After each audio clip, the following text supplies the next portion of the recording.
mentioned though, like obviously coming from Connecticut and, you know, in that part of the world, and you even mentioned, you know, you didn't get into smoking weed till, you know, in your 20s and so forth. So I'm curious to know like the role psychedelics, how, not even, well, we won't even go there yet. Just growing up, what would psychedelics, how was that, where was that? 'Cause, you know, in our community where I'm from, it's a taboo, you know, like that's not something that we were dealing with. So before we get into, you've got an album called LSD and DMT before that, like, what was just psychedelics to you growing up, you know, in that kind of space? Yeah, so for me, it was ultra taboo because I literally grew up in a crack house. Like it was my both my parents, my uncle, everybody I knew, everybody's parents that I knew were inflicted with the crack epidemic, which to me was an epidemic and much more horrible than even COVID. Whatever's going on with COVID pales in comparison to the crack epidemic.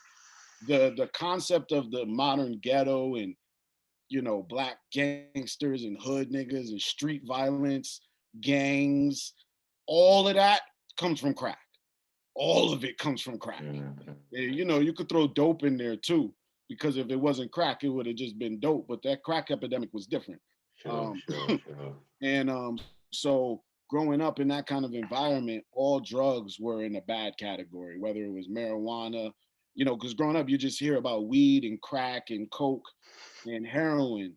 And growing up in a primarily black neighborhood, you don't really hear about shrooms and acid, and when you do, you just hear about it being this crazy shit that only crazy white boys take it, and it permanently puts you in a schizophrenic state. I remember being in high school psychology class, and they told me that LSD gets permanently embedded into your spinal fluid, and for the rest of your life, you'll suffer from violent flashbacks, and there's nothing that you can do. And once you take it, your brain is permanently damaged for the rest of your life. So it's like, the greatest fears ever. It wasn't until, growing up and getting more into hip hop and realizing that, all my life I unknowingly had anxiety issues. I never did homework. I couldn't sit still and study. I couldn't pay attention. So for me to be a writer and write raps, for me to do it, like it was tough. Like, I developed freestyling, I developed things like that because I wasn't somebody that always sat down and wrote. Like I would have to, if I was in a writing session with my boys, then I could write because I have the pressure of my peers. So growing up, and I came out with 2 albums in 2009, 2011, Visionary 1 and Visionary 2. Both these albums were done sober minded. Still no thought of psychedelics or even smoking weed. I didn't really need it. My mind was already lucid. I was a much sillier person back then, than I am now. So I was able to kind of incite rhymes and stuff like that, but I'd have to give myself hard deadlines. I wouldn't be able to sit down and focus. So my boys were always like, "Yo, bro, you should start smoking weed. It'll help you sit down. It'll, most everybody I knew smoked weed to rap." So it was like, all right.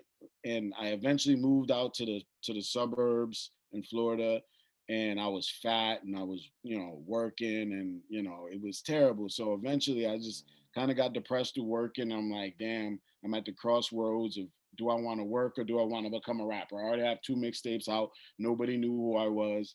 So I started smoking weed. I got into it because I wanted to kill the anxiety to help my writing. So, Right. but the relate immediately, I mean, as soon as I could get it in, because I had problems inhaling it, I mean, it just really worked my world out. Like, I mean, I had such a psychedelic relationship with marijuana at first. It was hitting me like I was embarrassed to tell people how the experiences I was having with it. So that opened me up to the curiosity to, I Right. felt like I already kind of shattered my reality a little bit.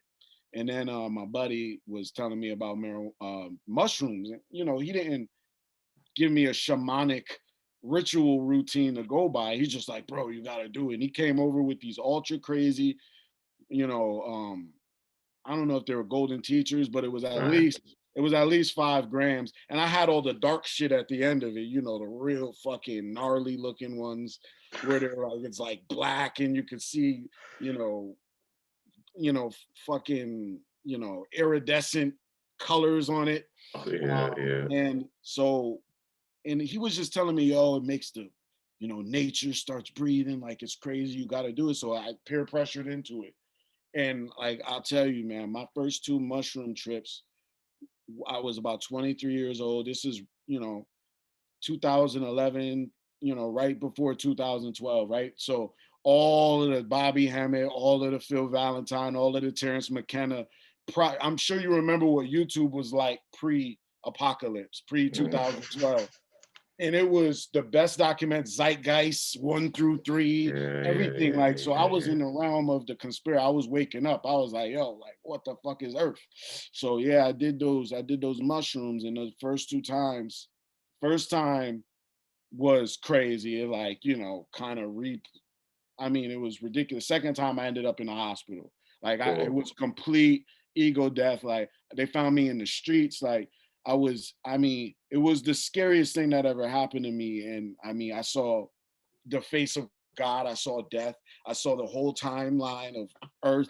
I mean, I just got downloaded. Like, I just got grabbed. Like, my soul got ripped out of my body by God. And I ended up in the hospital. I picked up a 300-pound cop by his fucking shoulders like he was a fucking mannequin. I mean, it was like I had complete, you know, slowing down time. I was in the fucking hospital. I felt like I was being abducted by aliens. I was pulling IVs out of my arm, you know. Shit. But since then, and then shortly after that, I did DMT. Then I did acid.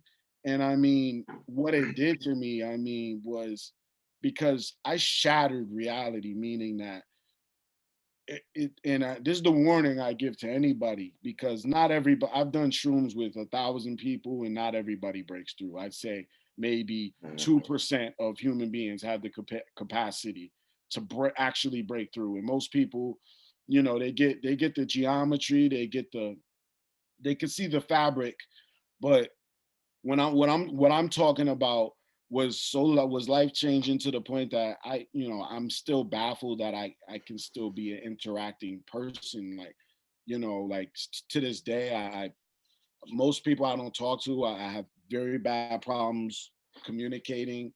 I'm completely disassociated from reality, the normal traditions of life. You know, it once you're taken out of the fishbowl and you realize what the fishbowl is, you're never the same again. And I mean, from that point on, I mean, I downloaded the crux of the template of God. So now I can see nature. I understand the birds, the trees, the grass, the skies, the heavens. I understand myself. But what that's done is it's alienated me, and in order for me to have a regular life and be a regular person, it gives me the feeling of straddling the fence. I'm in this tug of war. It's impossible I'm sure you know, it's impossible to navigate in this modern world without holding on a piece of that ego, that contemporary human ego. And for me, it's a game, and I see through it. I mean, it's hard for me to be materialistic. It's hard for me to want anything, you know. So it kind of stifled my progression in certain ways when it comes to rap, because in order, you know, you see rappers, you gotta want a lot to manifest a lot. You gotta want the attention. Like, popular rappers are people that want attention. They want the world to see them. They want to be a star. So that's what the universe gives you. But when you crack your mind like we did, you realize that at that point, I just want to be in my treehouse.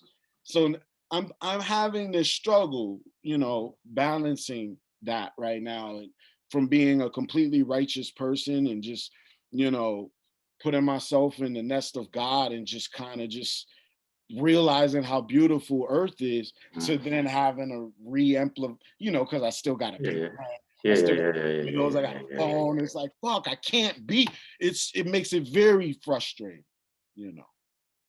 Well, thanks for sharing that, bro. There's a lot there, man. There's a lot there we can unpack. But what I do want to pick up on is, one, you were saying your initial 2 experiences were very challenging, you know, to the point where the second one you ended up in hospital.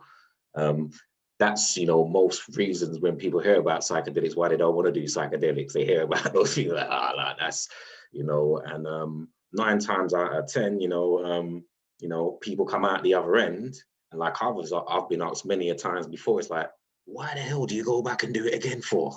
Yeah, yeah, yeah.